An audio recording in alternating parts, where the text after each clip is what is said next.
Hi everyone, this is Terry. Let's working on today's Leetcode daily question. So today's question is 947. Most stones removed with sand row or column. And the question says that we have a 2D plan and there are n stones on this 2D plan. And it says that each coordinate point may have at most one stone. Continue that a stone can be removed if it shares either the same row or the same column as another stone that has not been removed. And the question gives us an array called stones, and each element in this stones array represents the location of the ith stone.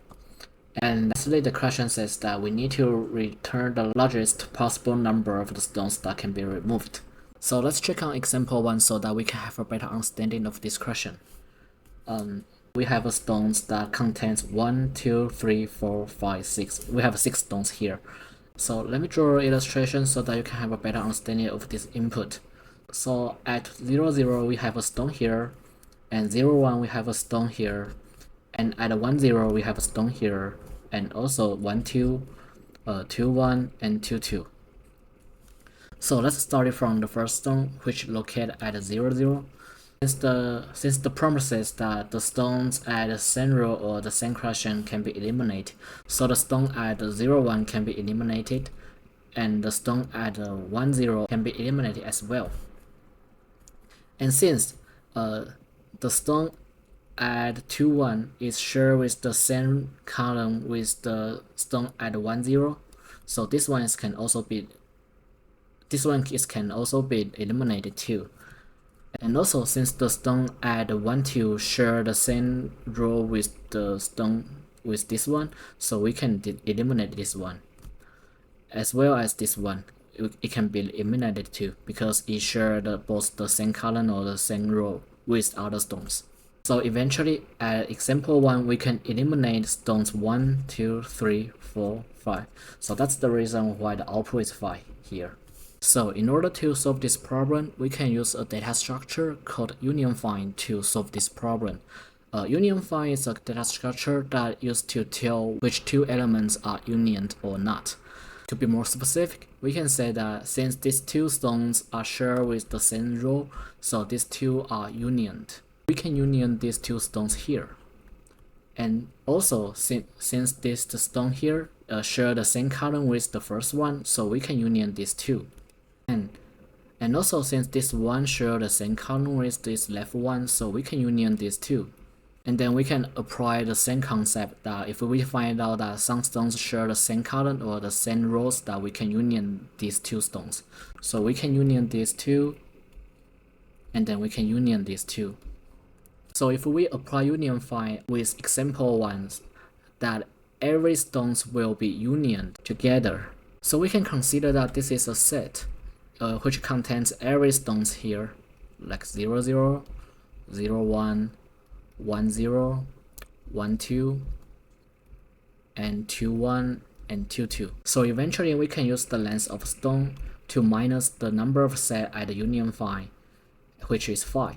And this is the largest number that we can remove from example 1. So by using UnionFind, I am able to solve this problem. Okay, let's do the coding part. So in the very first beginning, we need to create a class called UnionFind. And then in this UnionFind, we will use an array called parent and an array called rank to kind of like improve the performance of UnionFind, to do the path compression and then to using the rank to union two elements. So let's call out this constructor. We have to pass a parameter called n to determine the size of the parent and rank array. And so for each element, its parent is itself. And for each element, its rank is 1 in the very beginning. And then for the UnionFind, we need to match the first one is find, and the second one is union, which is used to merge two elements into one set. And the purpose for the find method is used to find out who is the parent of this specific element. So, and my preference to code this function is to using a recursion. It's pretty simple. Is that if the parent of x doesn't equals to x, we will use the find parent to do the path compression of it, and eventually the parent x will equals to x, so we can easily return the parent x, who is the exact parent for element x. Okay, so let's call out the union function. And for a union function, it will be a Boolean function, and it will have two parameters, a and b. And in the very beginning, we need to know who is the parent of a and who is the parent of b.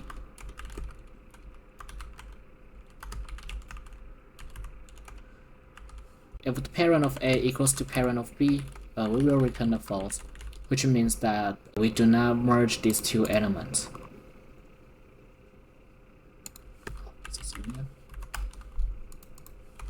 However, if p1 doesn't equals to p2, we will use the rank to decide who are supposed to be the parent of the other one.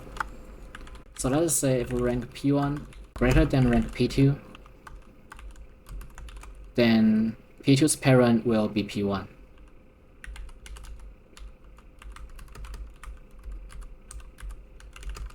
If rank p1 is smaller than rank p2,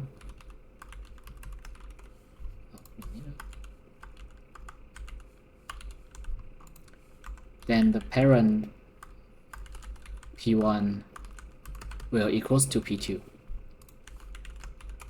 And in the last scenario is that the rank p1 equals rank p2, and my preference of it is that the parents p2 be p1, and then we will increase the rank of p1 by 1, and then eventually we will return the true of it, since we do union element A and element B.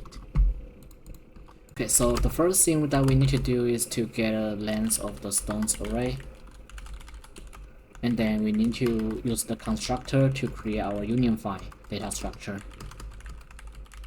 We will pass the number of elements in the stones array, so which is n here, and then we will try every combination to see which two stones should be union or not. If stones I0 equals to stones Z0, or if stones I1 equals to stones